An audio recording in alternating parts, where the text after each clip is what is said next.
Hello, my name is Shawn, and in this video I'm going to go over how I made the instrumental cover to Running Up That Hill by Kate Bush. So I did everything in Ableton 11 Suite version, which does come with a little more stuff than the other versions of Ableton comes with. I think Suite's the most expensive one.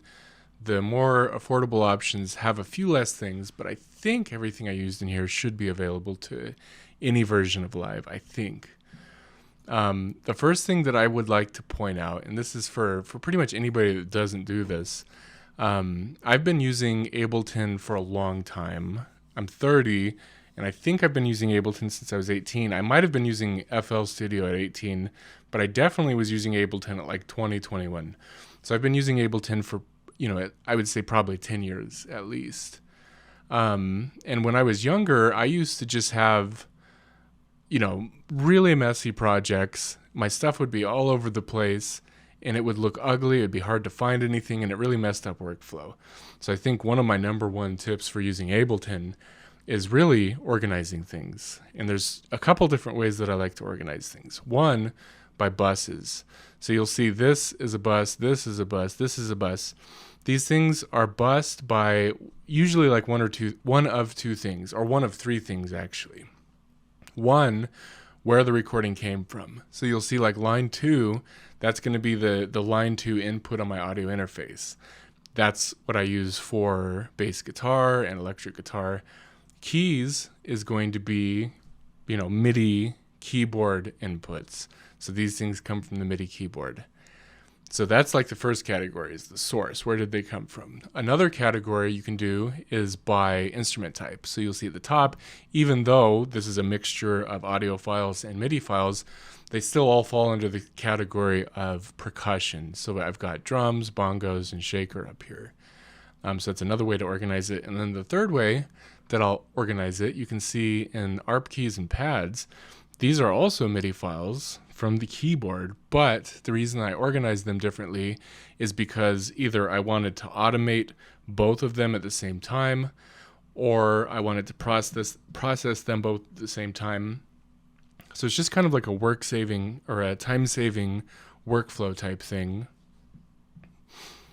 These very well could go, be lumped right into this purple keys category, and I could like automate them both and put the same processing on both of them. But just for a time saver, this is how I did that. And then I color code them differently.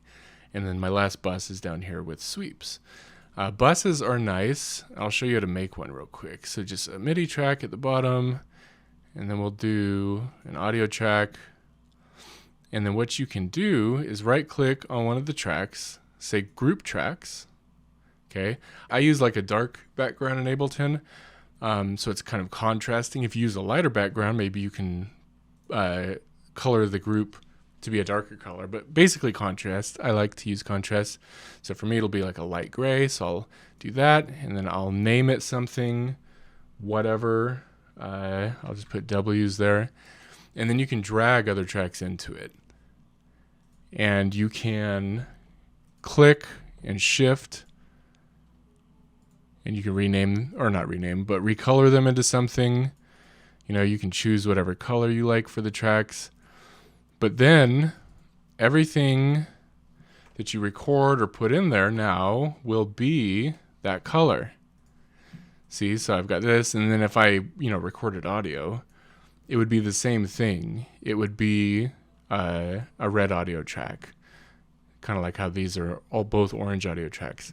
Now, if you want to go back and fix the organization of a project that's messy, you can do that too. And the way you can do that is, say I had these tracks, these were different colors, unorganized, group them the way that we just grouped them. You can color code them, name them appropriately, and then you can just highlight everything in there. So if I wanted to change the sweeps, for example, you can highlight the whole thing and change it to a different color. So I guess that's just a way to go back and retroactively organize stuff. But I'll stop rambling about organization. I just think organization is really important. It's something that took me a long time to start doing. And now that I actually do it, I would never go back. So that's something I recommend everybody at least consider. So getting into the actual song itself, you'll notice that I've got double channels for a lot of things on this project. This isn't something I normally do, but it's something that I wanted to try for this song. And I started the song by doing this, and I liked it, and so I kept doing it, and I actually ended up doing it for a lot of instruments here. But basically what I did is I would duplicate a track. So this is my drums, for example. I'll play that real quick. I'll play it back here, actually. Solo it.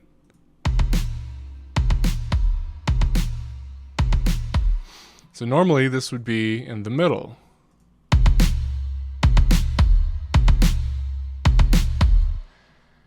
And what I chose to do was hard pan it, duplicate it, hard pan the duplicate in the opposite direction, and then add a delay. And in Ableton, down here at the bottom on the right side, you see, oh wait, my cam's in the way, isn't it? So in the bottom, you'll see this little button, adds delay. I'll move my camera back. So if you don't add the delay, it actually just sounds like, I guess, a louder version of the single track. So listen here. Okay, so that's that. And then I hard pan it again, and then I'll solo the whole bus, so it just plays both of them. Now these are hard panned. One's hard left, one's hard right, but there's no delay. So listen. It just sounds like, I guess, a louder version of the original. But what you can do is add a little delay, and you can mess with the delay. I know one concern, I guess, would be like phase cancellation. So you gotta, I guess, just make sure you're not canceling anything. Make sure everything's audible. If you don't know what phase cancellation is, basically, audio waves, they dip and dive and go up and down like that. And because of delay, if you have two things that sound the same or producing the same kind of wave, if they go just far enough and one's going down and one's going up, and they meet, they kind of cancel each other out. I'm sure you can go find more information on YouTube about that. But you don't want to be canceling anything out. So make sure you're listening to it. Make sure you're not losing anything by phase cancellation. So I'll play it now.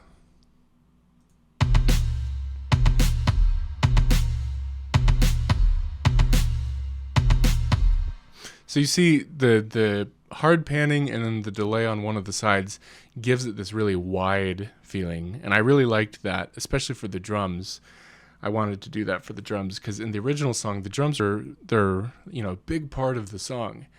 And so I wanted to, I guess, do that to these drums and just make them like this huge present thing in the whole track.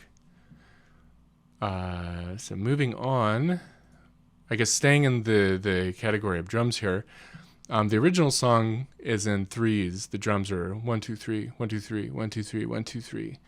And I'll show you here real quick. If we take these and just back them up a little bit.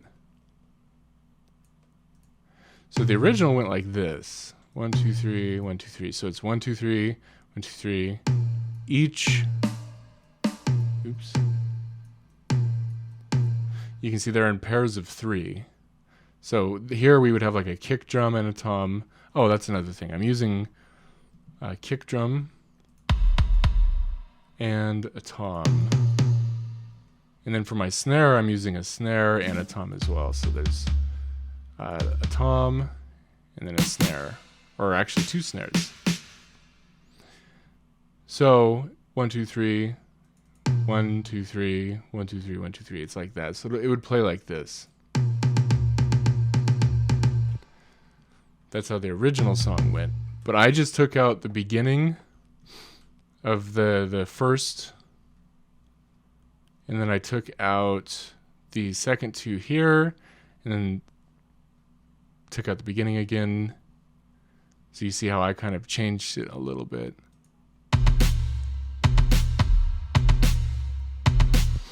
Basically, I took the same rhythm and kind of drums that they used in her song, and I just changed it up a little bit.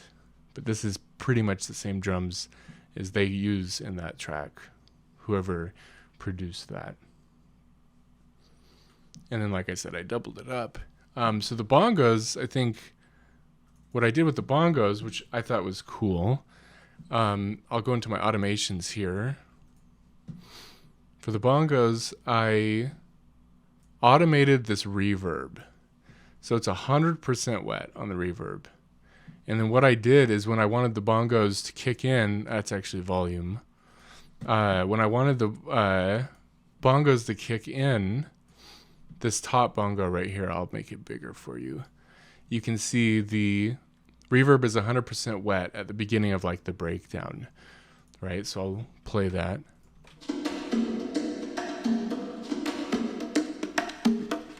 And then it goes down to 0%, so 100% dry. So for the duration of the breakdown, it's wet. And then right before the actual chorus kicks in, it goes to 100% dry. And then it just stays there. And I did that with both of the bongos.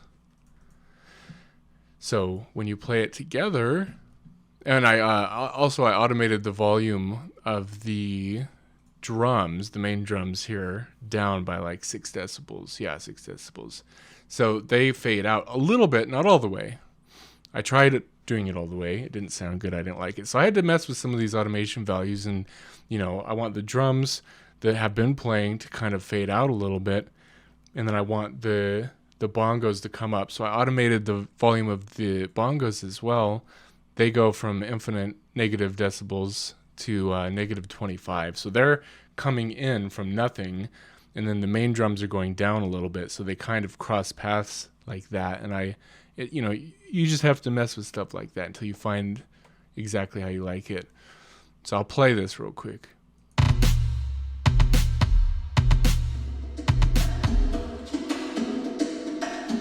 I'll play that transition one more time.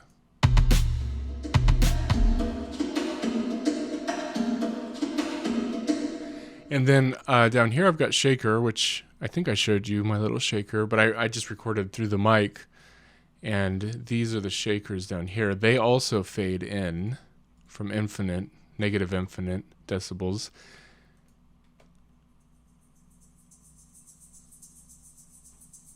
And you can hear I've got like 100%, or maybe it's 90. What is it? Yeah, 100% reverb on there. And the other shaker, same thing, 100% reverb on there. I didn't want them to be like really front and present in the mix. I wanted them to kind of just fill in a little space in the high frequency. And you can see in the EQ that I did for these things that I really just isolated around like 10K. So you've got like a little 5K down here, 7, 8, 9, and 10K. I think I did that to both of them. Yeah, I did. Originally I had a compressor on there, but I decided to take it off. The bongos, yeah, there's the reverb and the utility. So for the utility, the reason that I like utility is, and this is not the only reason, but in this case, what I'm using utility for is because once you've set up these automations, right? So I've got the volume automating. Something I used to do, like I said, I was younger and I was using Ableton like 10 years ago, is I would go in, and especially for something like this where you've got a fade in and a fade out, right? You would have to adjust the automation, bring it up, bring it down, if you wanted to adjust the gain in the mix. I don't know why. I guess I just wasn't aware of utility. But instead of doing all that, you can set your automation where you like it, and then you can just put a utility on there and adjust the gain that way. So it's much easier than going back and messing with the automation, especially if you have multiple tracks that are volume automated like that. So that's why the utility's on there. Utility is also nice if you want a mono, or you can just bass mono, and then you can set the frequency at which it cuts the bass into mono. For the drums, both left and right, I'm using a glue compressor. And then for the bus, I am using a 8-channel EQ. I have a high slope high pass. So if this is Ableton's default EQ 8-band or equalizer. I've got a high slope high pass here at 30 hertz, And you'll see, like, watch, check this out. If I cut that out, look at how much information is below 30 hertz. It's like hitting 0 here. Oops. Oh, come on, you stupid thing.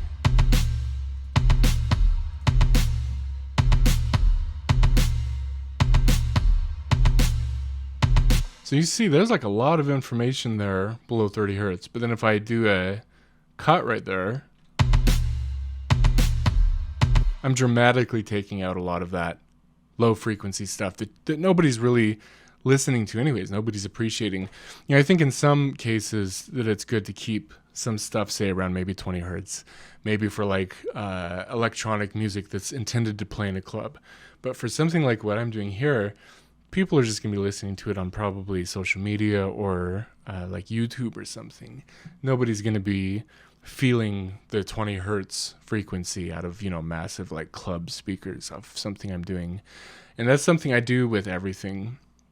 I'll either cut it at like 30 or I'll cut it higher than 30 if it's something like a guitar. And we'll get to guitar soon. But for drums, you know, I do want the 30 to 100, you know, frequency range. I want that deeper, the lower frequencies to be present in the drums. But I don't need anything under 20. And if you keep it in, all that it's doing is that's going into the compressor, and these buses are all going to the master, which I'm using another compressor on the master, and I'm using a limiter. That junk information is just carrying along the whole chain there, and it's just clogging things up. You know, when you're limiting and compressing things, that information is, even though it's not, you know, useful to the listener, it's still there. And so it's going to be hogging up headroom in the compressor and all that stuff. So it's just better to cut that out, especially for something like this, where it's not going to be really played in any kind of club setting. You could even go a little higher. I've known or seen some people go up like at 40 or whatever. There's lots of mixing tutorials from people that are better than me at mixing that I would recommend watching them. I think there's one guy, I don't remember his name, but his channel is In The Mix. I think he's a really good mixing engineer, and I'll watch his videos sometimes and learn stuff from him. So I'll try not to make it too technical with the mixing stuff here, but I just wanted to talk about, I guess, the EQ. The glue compressor, one thing I've always been doing, and at this point I don't even remember why that I do it, but basically the way that I use compressors is visually and audio, so the way it sounds. You know, I don't want to over compress things, and if you look at the master wave of this file, it's fairly dynamic. It's not super squished or anything. I usually like, for drums or something like bass, like I can squish it a little more, say 5 decibels or more than 5 decibels. Sometimes, depending on what it is, like this bass I think even goes up to like 10 decibels. But generally, I like to keep it around 3, 4, or 5. So if I play the drums, this is just the left channel here. You can see it's being reduced by 5 there, and then also 5 on the track itself, or just under 5. So that's a total of like, say, 9 dB that it's being compressed by. So the next thing on my chain for the master, or the percussion bus, not the master, but the percussion bus, is this VST, which is called Soothe. And Soothe is almost like a cheat code, I guess. At least that's the way that I use it. Basically, it is like a dynamic EQ. And what it'll do is it will read the input. So in this case, the input is everything in this group bus. It'll read that input, and then it'll reduce harsh frequencies. And there's settings: selectivity, sharpness, depth. Depth is like how much it's getting reduced. Sharpness is how, you know, wide or narrow the bands are. And the selectivity, I'm not 100% sure. I think that, well, here it says narrower peaks. Yeah, I turned the selectivity up because I'll show you right now. I'll show you.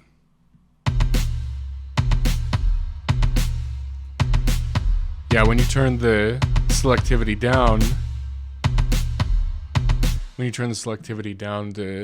the cuts are more wide. I like more narrow cuts.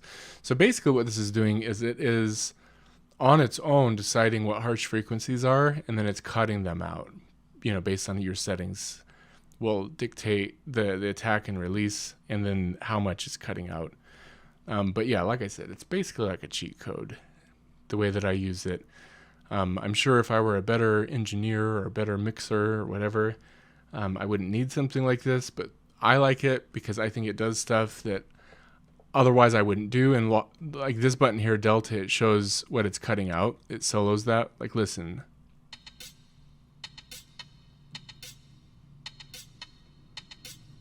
So it's cutting out everything you just heard. It's actually cutting all that stuff out. And then if I close this, for some reason, this bypass button doesn't seem to, I don't know what it's doing, but it's not the same as just turning the VST off. So I don't know what bypass is doing, but so this is the whole, actually I'll play it in the chorus. So we'll listen to the whole group bus, and then I'll turn off Soothe, and you'll see, I mean, depending on what you're listening to, but for me, I definitely can tell that Soothe is just making it makes it a little cleaner. It makes it less harsh. And you'll see as we go through the buses that I use a lot of Soothe. So let's play it.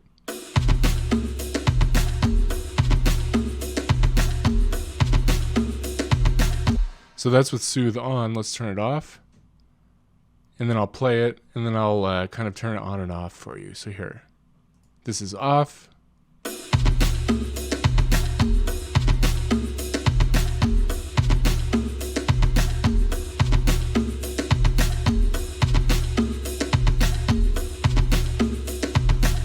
So it's not a huge difference, but it is cutting out some of those harsh frequencies.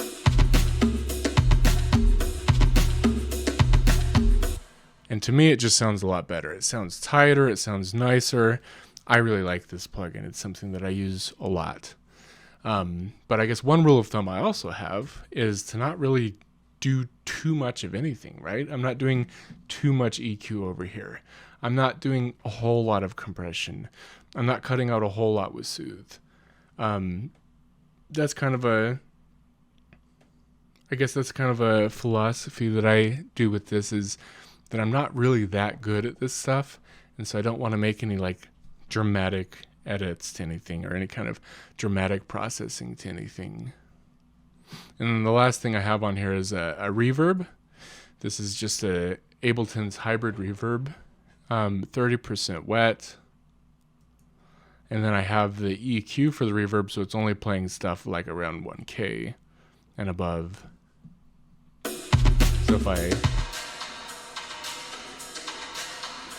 that's the reverb soloed. This is kind of what it sounds like. I'll turn it off and on.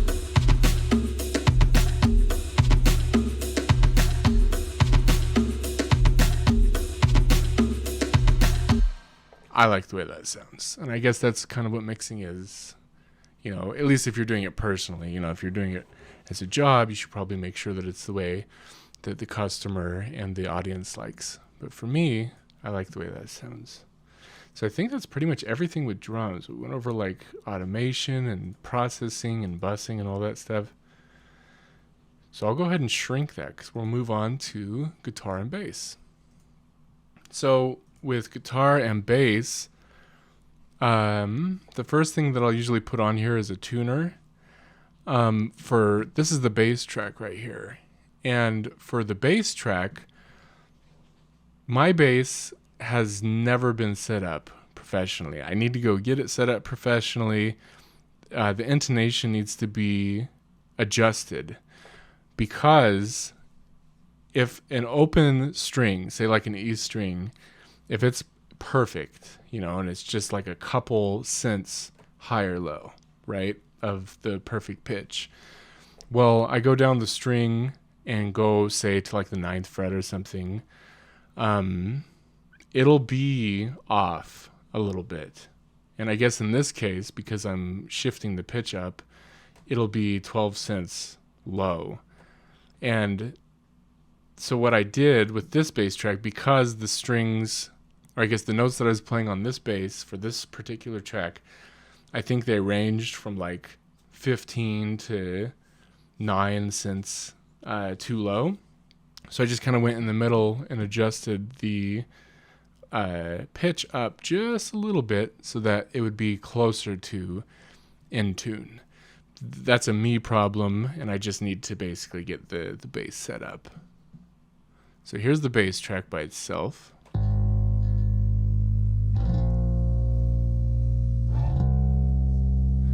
So you can see like that C was like 17 cents flat.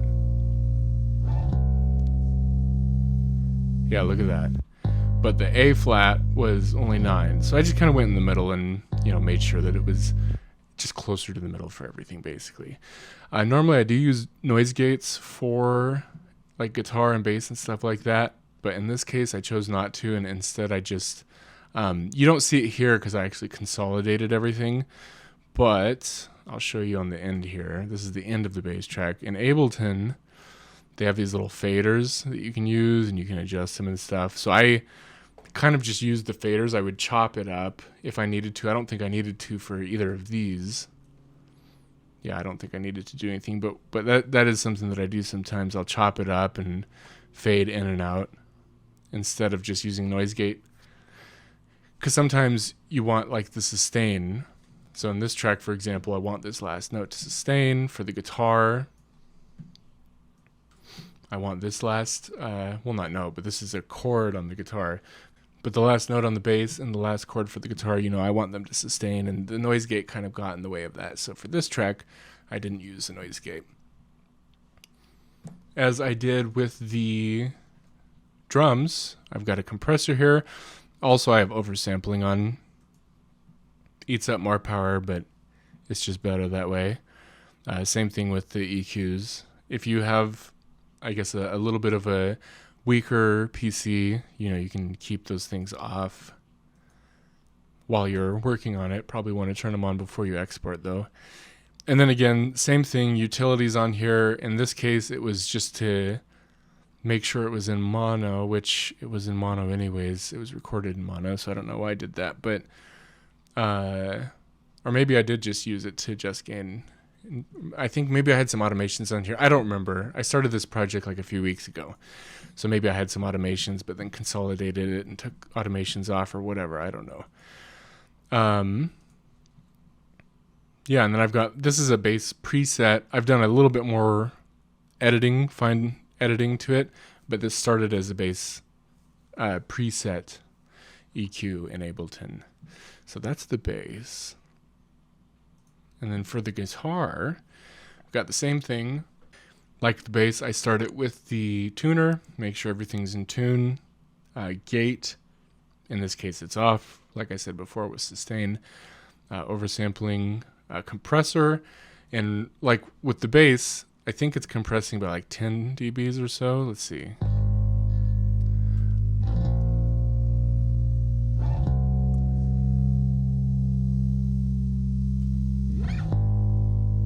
Okay, so this one, it's compressing a little harsher, and I think I did that because the peaks of the audio for the bass were a little much in this mix. Some mixes have more room for bass. This one, I guess this was just like a mixing decision I made to compress it more. Normally I wouldn't compress it that much, but I did for this. And then for the guitar, let's see how much that's compressing.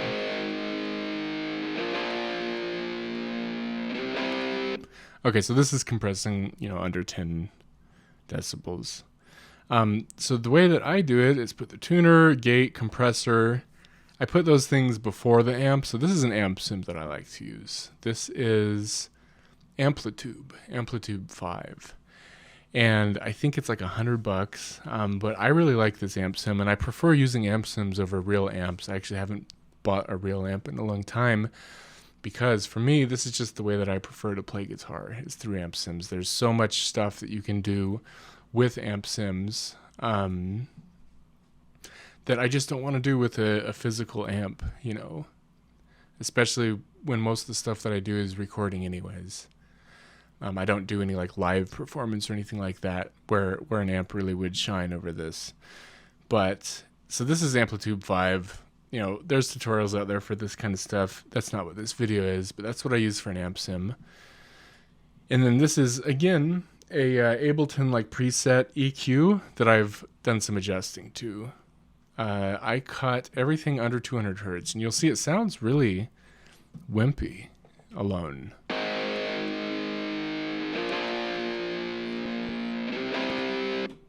Doesn't sound that good. It sounds really wimpy. But when you play them together, and these aren't like front stage instruments for this song, so they're not supposed to be really present up in front anyways, but when you play them together, it does sound a lot better.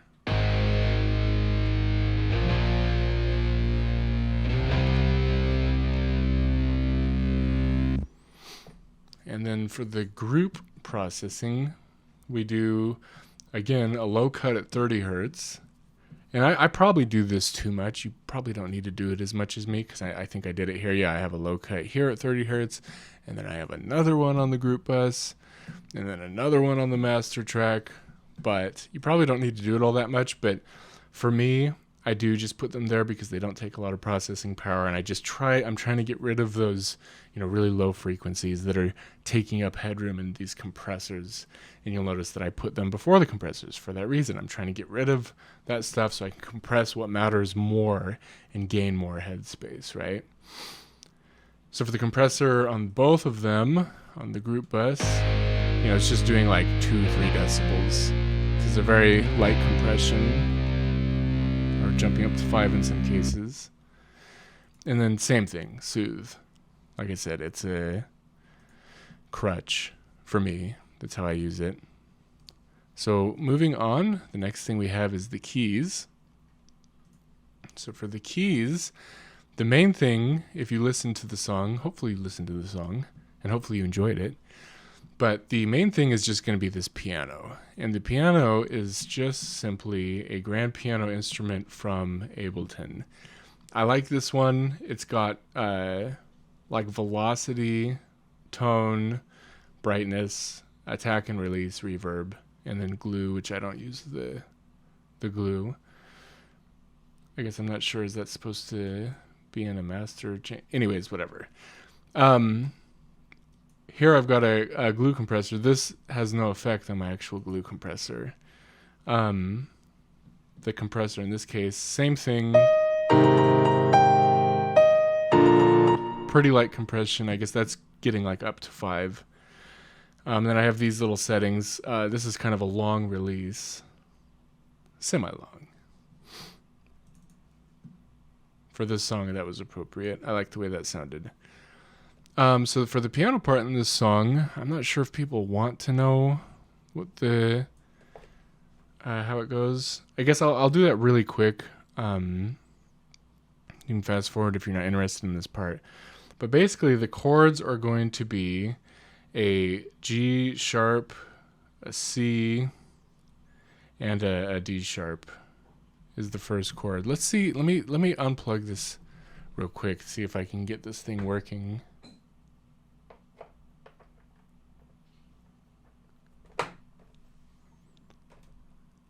There we go. Like I said in the beginning of the video, is OBS and this new driver that I'm using for OBS to work is messing up my MIDI keyboard.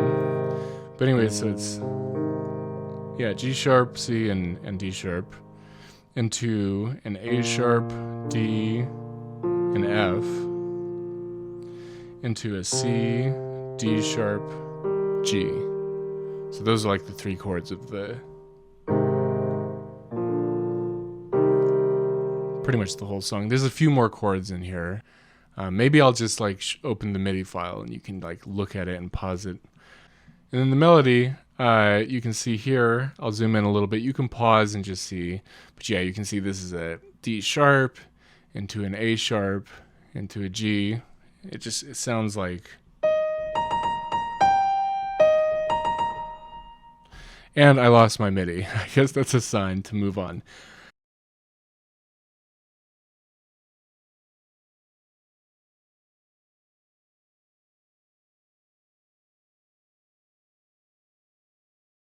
anyways, so this is the chorus actually. So like the structure of the song, the way I chose to do it was chorus, verse, bridge, chorus, and then outro, which is you'll see. So this is just a regular piano instrument, right? And this goes through the whole thing. Here, I'll open that MIDI file so you can see. So this is not a chorus. I guess this is like the second part of the chorus. So the first part of the chorus, the way that I did it, and I didn't write this, by the way. There was another guy who transcribed it, and I found his video, how he did it, and I don't remember the name of that channel. I'm so sorry. But I basically found the way that he transcribed it. Like some of the cover songs that you'll see me do on this channel, I'll transcribe it. Some of it, I'll see how somebody else plays it. Especially on like piano, for example. I'm not a very good piano player. But yeah, this is not my original transcription. But here's the first part of the chorus here. And then you'll see as we move over to the right, the piano shifts to just playing chords. And then the synths actually take over. And this is, I actually want to play this. Let me redo this stupid ass thing. Hopefully this works. Yeah, it does. Okay. I just wanted to play these two synths real quick because I really like them. So same thing as the drums. I've got these hard panned and then delayed. So that's one of the synths. And the other one, this is my favorite one.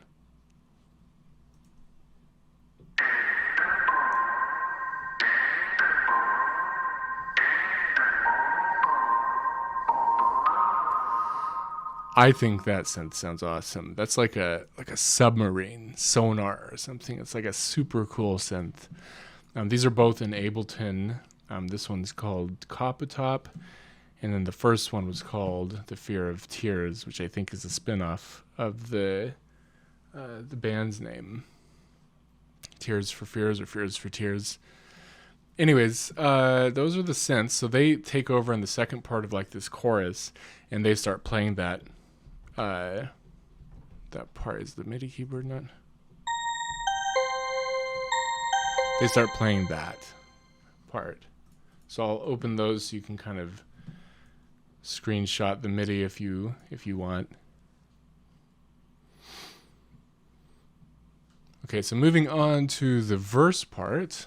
Here's just again, I'm not going to go through and play all these, but you can screenshot this part if you want to recreate this. But this is how the MIDI goes for the verse.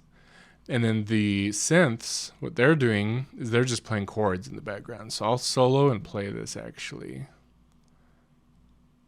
Where should I play it from? I guess right here.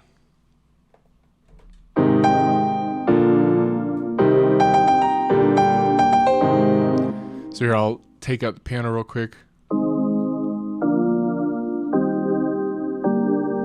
So that's just the synths playing, and then on top of that I've got the piano playing chords, and I'm also playing the voicing with the higher keys there.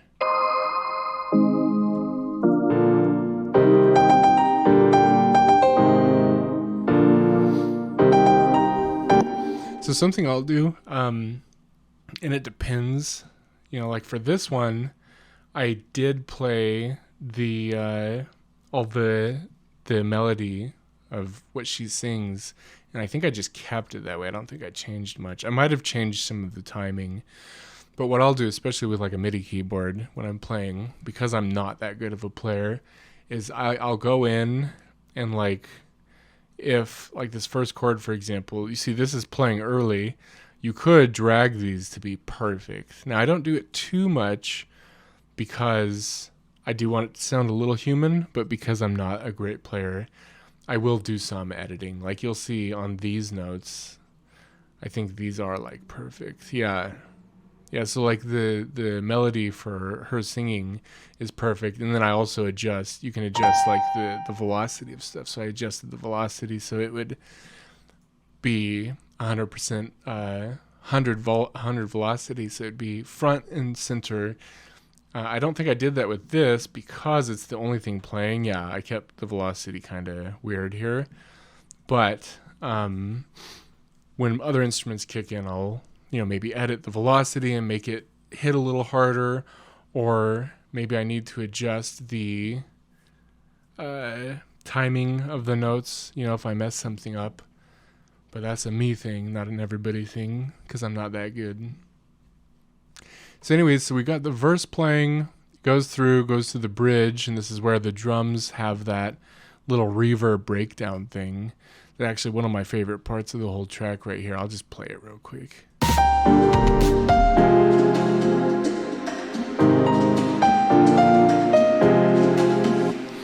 I just think that sounds super cool. I was really happy with the way that came out. I really like that a lot. And then, the drums are doing their automated thing. They're heading into this chorus section. And I guess one thing I forgot to mention with the drums is that I added this cymbal to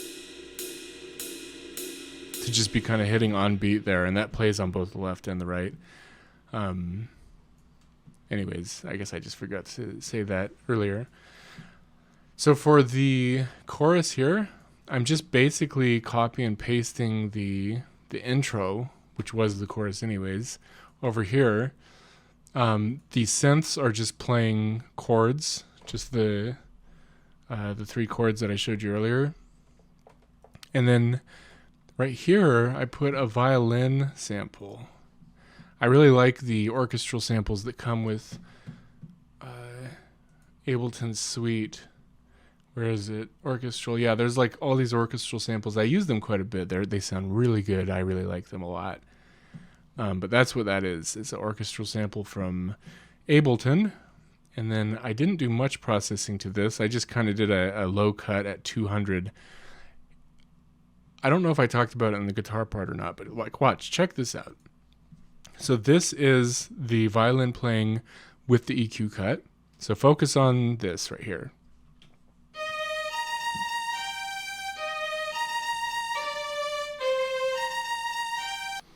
You'll see it's all high frequencies and stuff playing. But when I remove that low cut, check out what's going on in the bottom.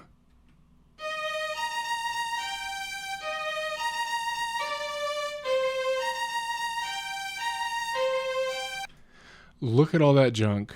There's just so much junk, so much useless information we don't need. It's just hogging up headroom. So I low cut everything. Whether it's a 30 hertz low cut or a 200, it just depends on what it is. But like for the guitar, I cut it at 200 also. It was the same thing with the guitar. If I solo the guitar and play it, watch the low, it's all cut out. And then if I disable the EQ or the band, all the junk, watch.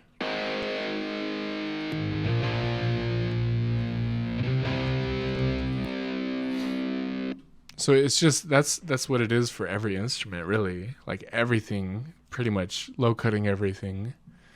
I guess there's a time and a place. Maybe you wouldn't necessarily need to low cut something if it was 2 tracks. There's a drum track and a whatever instrument. But when you got this much stuff going on, just pretty much low cutting everything is just a good rule of thumb. It'll clear up headroom, get rid of all that junk. I did the same thing on the synths here, low cut them as well. So let's see, the violin, I was going to play it, that's right.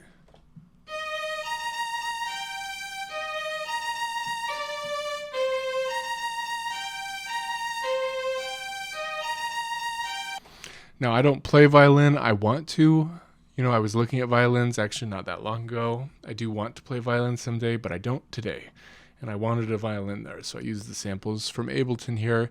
And all I did was just, copy and paste the MIDI from the keyboard that I played onto this. So that's the violin. So all together, it sounds like this for the chorus.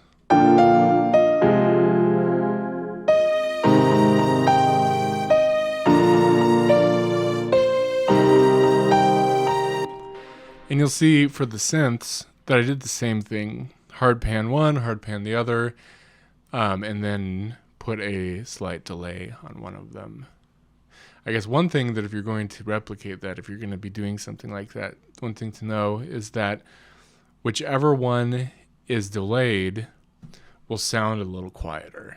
And that's kind of important to know for like drums, for example, because if you listen to the drums here, my left side is delayed by 8 milliseconds. So even though they're the same volume and everything, the right side will sound a little louder.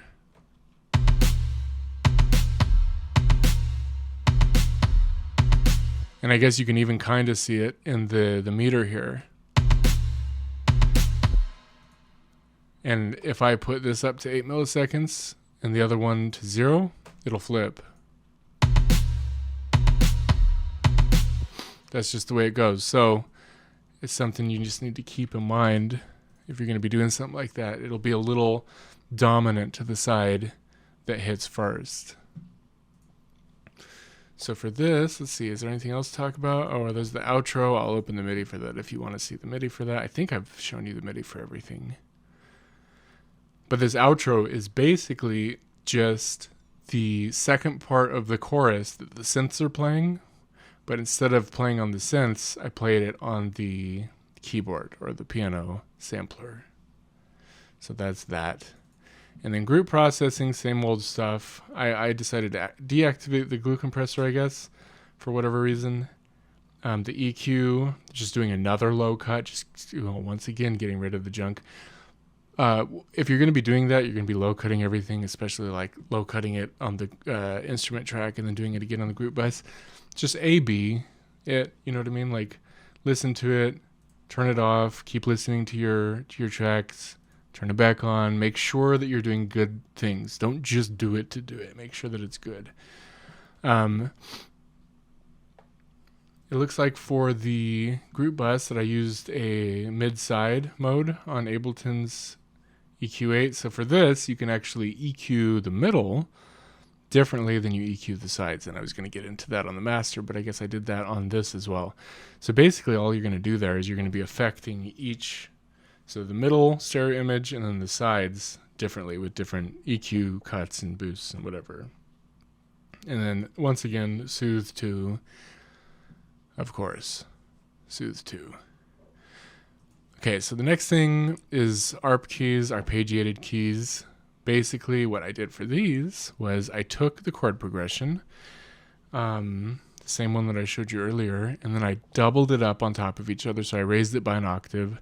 So you can see here we've got G2 as the root note for like this chord, for example, and then I'll move it up so that G3 is the root note for the next chord up. And then I put a MIDI arpeggiator on it, which is just a tool in Ableton. And this is an upright piano sampler. And then the same thing, I didn't hard pan this time. I just did 23 to the left and right, and then delayed one by 8 milliseconds. And then for the processing, I didn't do any processing here, but then I did processing in the EQ on the group bus. So this was a pretty high pass. So everything below 750 hertz is getting cut out with a gradual slope, so it's not too steep, but it's still getting cut out. And then the reverb, 75% wet reverb. I've EQ'd the reverb, and then of course soothe. So this is what the ARP keys sound like. And these, the volume automation is actually on the group itself instead of being on each track.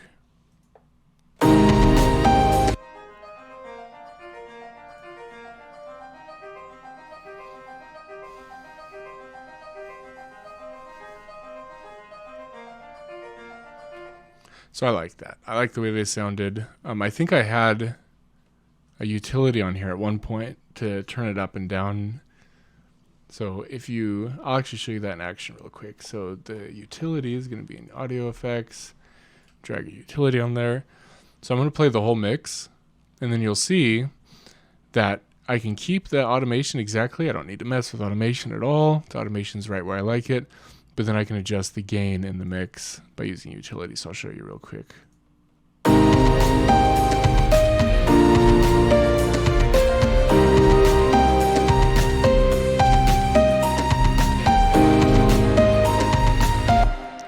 So you can see, I adjust the gain up. It's more present in the mix. I liked it where it was, so I guess I must have taken the utility off. There's a few parts in this song where I think it's like around where the bass and the guitar start kind of fading a little bit. The ARP kind of comes in more because there's more room for it. But I liked that kind of ducking and presenting itself type thing that it was doing. So I decided not to mess with that with utility, but that's what that is. Is there anything else? I don't think so. Moving on to the pads. I've got a pad a little left and a little right. These are not delayed at all. The pads are just Ableton pads, and then I did a low cut. Once again, here, this one's at 150, and then I scooped out the mids. Big scoop out in the mids, and then a high cut up here, probably like 18 kilohertz. So I'll just solo this.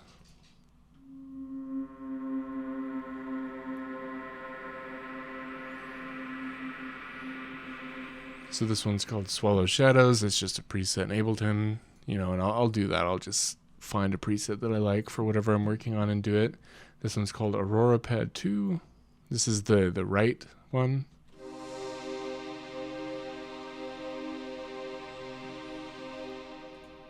So there's no processing on the individual group tracks, and then on the group bus, there's no processing on the individual tracks, but on the group bus, like I said, I've got that EQ there, soothe, and then utility. So here, utility, I decided that it was too forward in the mix, right? It's too present.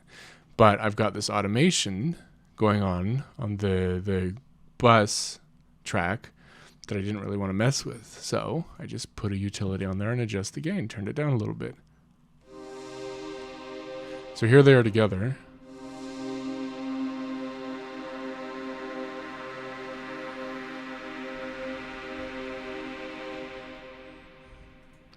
All right, so that's the pads.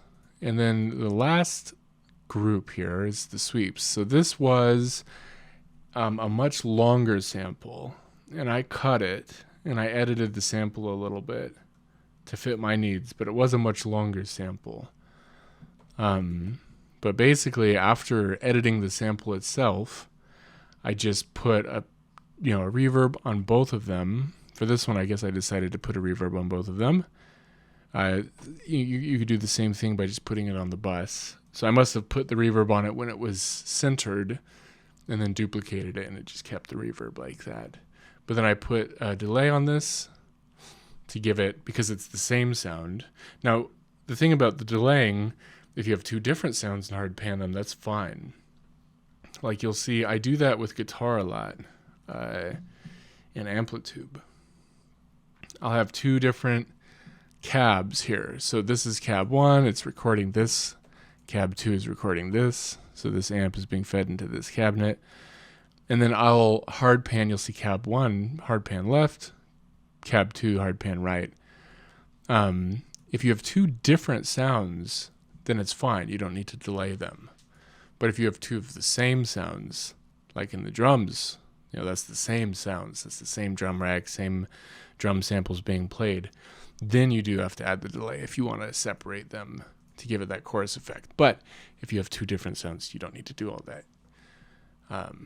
Which is why I didn't do it on the pads, for example. And did do it on the ARP keys. So you can see these are the same sounds here. So that's the right. That's the left. It's the same sound. So I had to add a little delay there. Anyways, so sweeps, it's the same sample. I did need to add the delay because it's the same sample. They're very wet reverb, 100% wet reverb. A cut here at 200, soothe again, and then the same thing, utility, because I have automation going on here. But basically for this one, after editing the audio sample, and I actually had multiple sweeps here, this is why this looks kind of funny. I don't need this bump up, I could delete that. But I was messing, in writing this, or arranging it, whatever you would call it. I had another sweep at the beginning. This was a totally different track when I started this, but at the beginning, or not at the beginning, so when it comes in, you'll see it's just automating.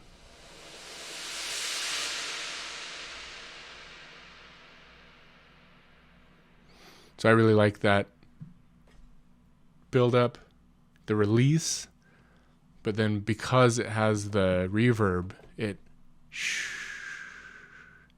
does that thing. So I'll turn the reverb off real quick and show you. With the reverb off, maybe it would sound good with like electronic music or something, but for what I'm doing, I think it sounds much better with that tail coming down. See, I can see something like that working for like I said, electronic music or something, but not this. This sounds much better with the tail at the end.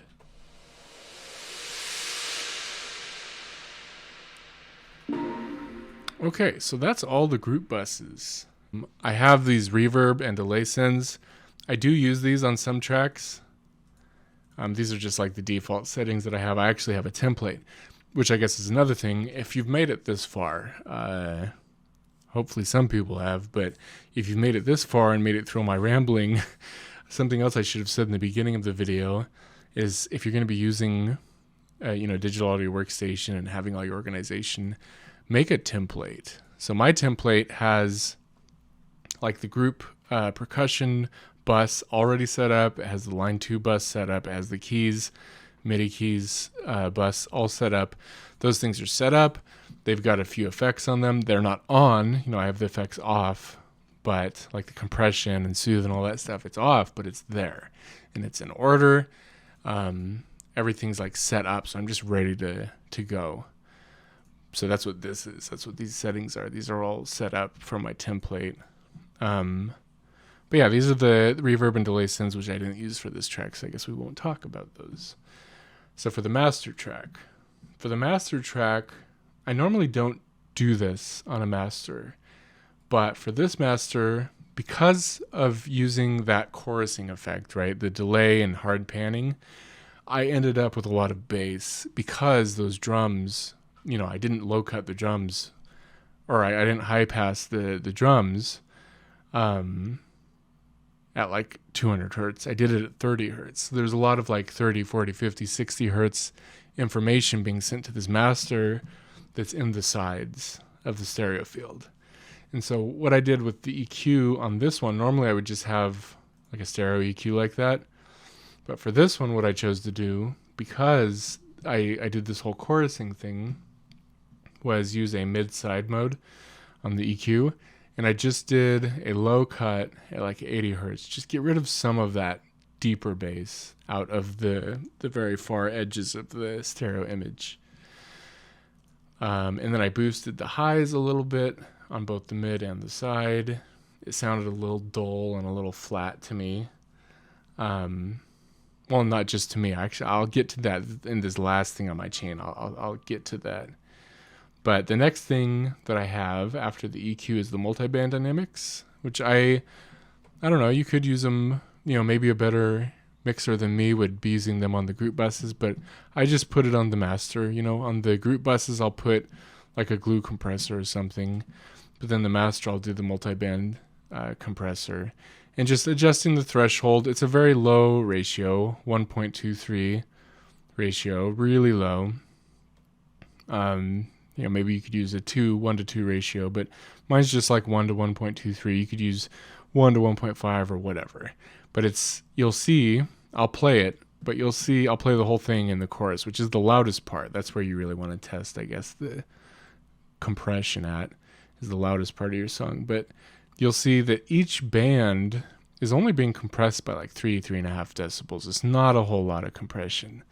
And then none of it is being boosted except the high frequency. Once again, I just decided to really boost those highs.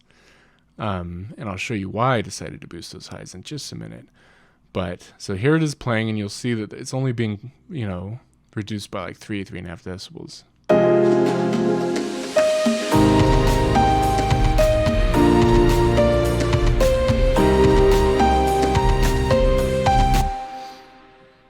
So I don't do a whole lot of compression on the master or anything. And then I've got the limiter after that, which is, just barely hitting it, just a little bit.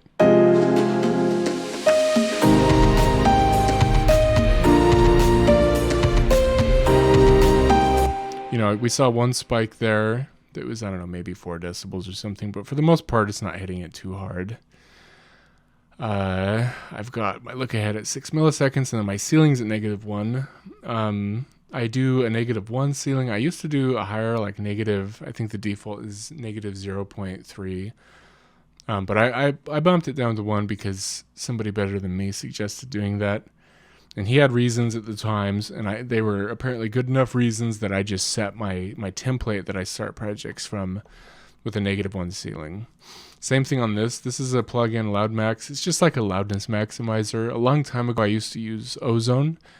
I'm not using Ozone now just because I don't feel like I really need it. I don't feel like it gave me anything that Ableton didn't give me, and this is a free plugin. I think you can just Google search Loud Max VST. But what this is doing, there's a threshold just like a compressor. It's got the threshold and then the output. Or I guess in this case, the output is the ceiling, and then ISP is intersample peaking. So I guess it's like a true peak limiter. So I've got my threshold at -3. I adjusted this because I don't want this getting too high. Just like with everything, I don't want it going crazy. I think this gets up to like 2, 3, 4, somewhere up there, and then it's outputting at a -1 dB ceiling. So I'll play it. Yeah, you can see it's reducing things or squishing things by like 2 decibels. So it's not that big of a deal.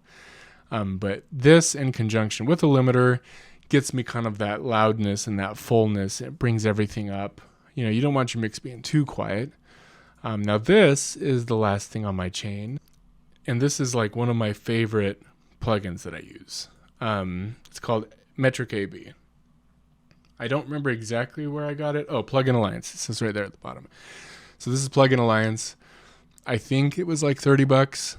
It was pretty affordable. I would definitely recommend getting this. Soothe, which is the other one I use a lot, that's not cheap. That was like $200 or something, and it doesn't do that much. Like you saw when I did the A/B test of Soothe, it doesn't do that much. It's a good plugin. I really like it. If you can afford it, go ahead and get it.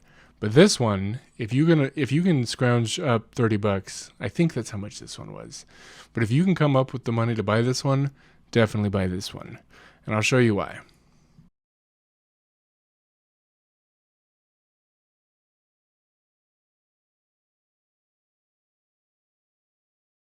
So the main reason that I bought this one was kind of twofold. No, I guess the main reason was this, and that is the A/B comparisons. Now, if I do my A/B comparison here, I think I would get shut. I think the video might get copyright struck. Let's see. Let me open the audio file real quick. Let's see. Where am I? Shawn Scott Music, and then Ableton project. Sorry, I wasn't prepared to grab stuff. So these are reference songs.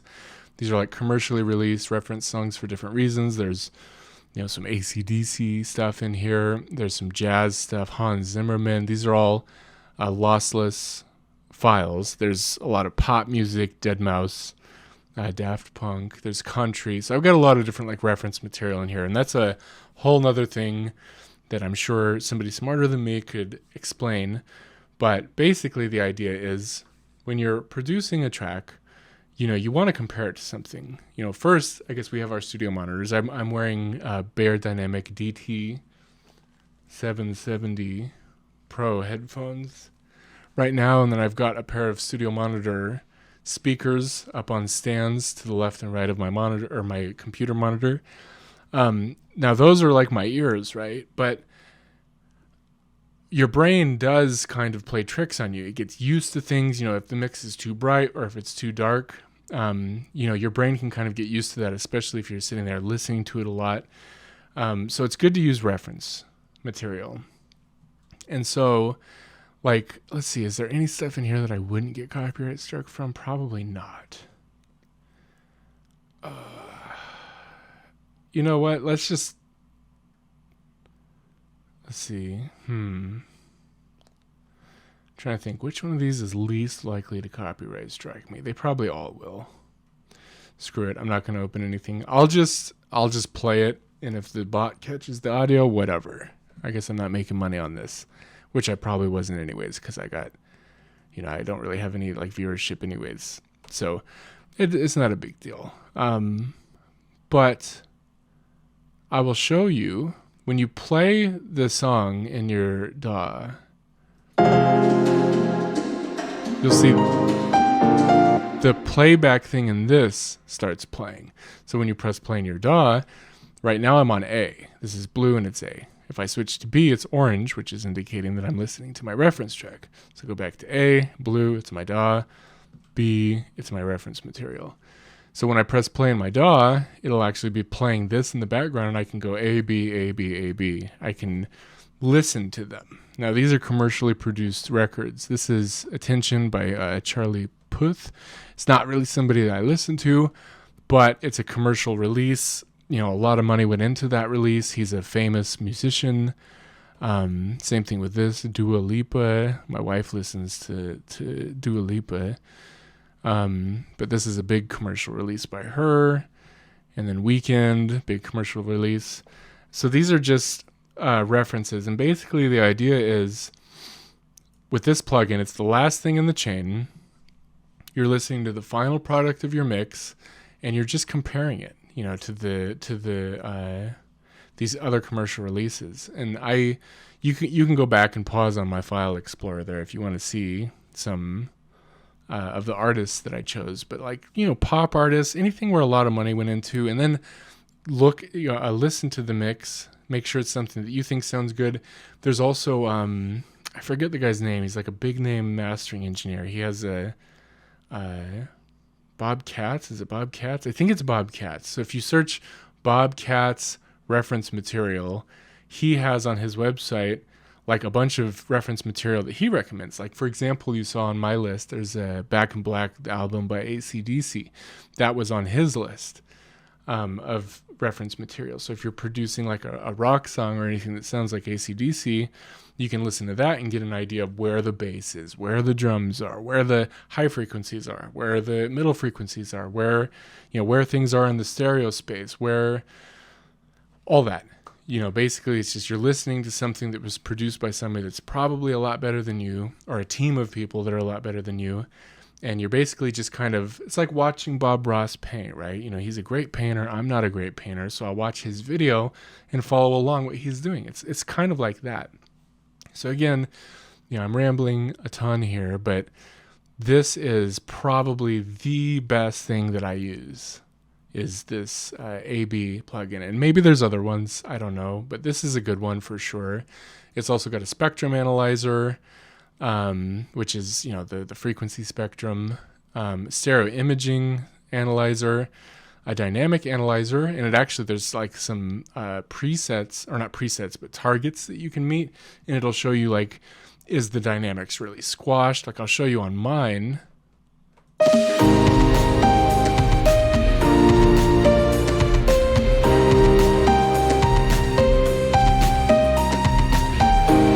So for me, I'm really hanging that balance between their loud category and their competitive category. Competitive meaning that it's not loud as most commercial stuff, but it can compete with that. It's not super quiet either, while retaining a lot of those dynamics.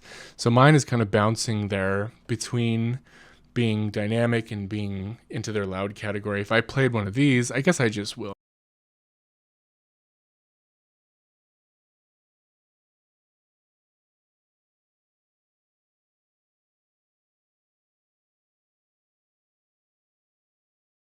From that short sample, hopefully they don't remove my video for that, but you can see from that, and this is a commercial release, it's a little louder than mine. It's got less dynamics than mine. I like to keep dynamics, and I don't think that I'm good enough at this to really squish something and make it as loud as possible while also making it sound good.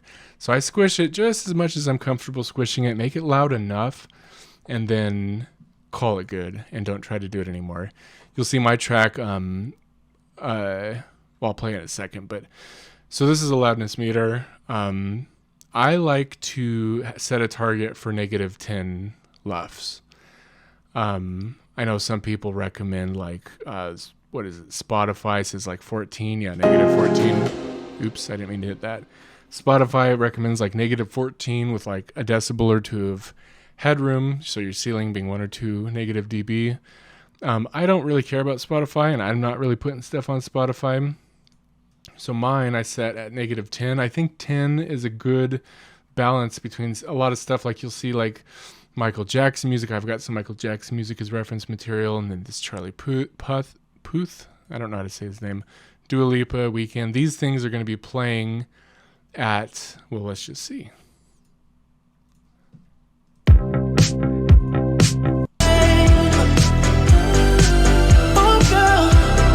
Okay, so you can see I didn't want to play it too long and like risk whatever. But you saw I was like around -7, -8.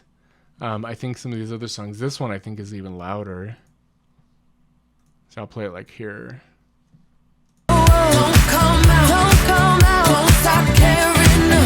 Yeah, that one's like -5, -6. You know, I saw points in there that are going up to like -5. So that one's a lot louder. The Weeknd's one actually was a little quieter. I don't know what this one, Charlie's, is. And I feel like hesitant every time that I play one of these because I just don't want to get in any trouble with YouTube. But anyway, so you can see these commercial mixes are louder than mine. You know, mine, I think it like during the chorus, it's around like -9 something. Here, let's just listen.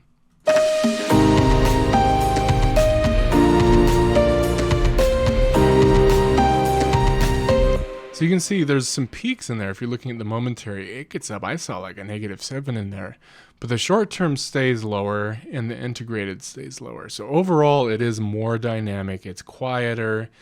And again, that's not because I'm, you know, real stuck up about dynamics. I think dynamics should be whatever sounds good to the artist and their audience. But it's because I don't want to squish it and make it sound bad, but I do want it to be loud. You know, I want it to compete. Anyways, so that is the loudness meter. Like I said, it has dynamics, stereo imaging, the spectrum. This is the playback, so you can control where you want the song to play of your reference material. It's got some controls. I highly recommend that plugin.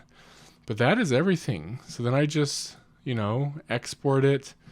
I guess I'll go through that. So I like the triangular dithering. I've tried the other ditherings. I've experimented with them, and I just come back to triangular. Everything in Ableton right now is 32 bits. I record in 24 bits, so I render it out at 16 and use triangular dithering. If you're sending this to a mastering engineer, he probably won't want you to use dithering, so talk to the mastering engineer about what he wants, but I bet he will say no dithering, please. And exporting at 24 bits or whatever you recorded it at. 4800 sample rate in a WAV file. Then I just take that, put it into my video editor, which, you know, I'm a noob video editor for sure, but I put that into my video editor and put that video out onto the internet. And that's the part that I'm really learning. You know, I'm fairly comfortable with Ableton and recording and stuff like that, but I'm still learning a lot about, you know, YouTube, OBS. I can't even use my freaking MIDI keyboard because I had to do some changes to my driver, audio driver, for just so this would even play. You can't even get Ableton to play in OBS because it uses an ASIO driver. So OBS wasn't letting me even play Ableton in it, so I had to spend the whole night trying to configure that. And my point is that I'm learning a lot of this. I'm a noob with some of this stuff, but in Ableton, you know, maybe hopefully I can teach some people, and maybe you can learn a thing or two from my workflow and what I've done with this song. This is a super long video. As time goes on, I hope that I can get more concise. I can get better at making videos. I won't ramble as much. But this is where we're at for today. This is where I'm at right now, and that's all right. That's all right with me. So hopefully you enjoyed the video. Hopefully you learned something. You know, please ask questions in the comments. I'll check my stuff.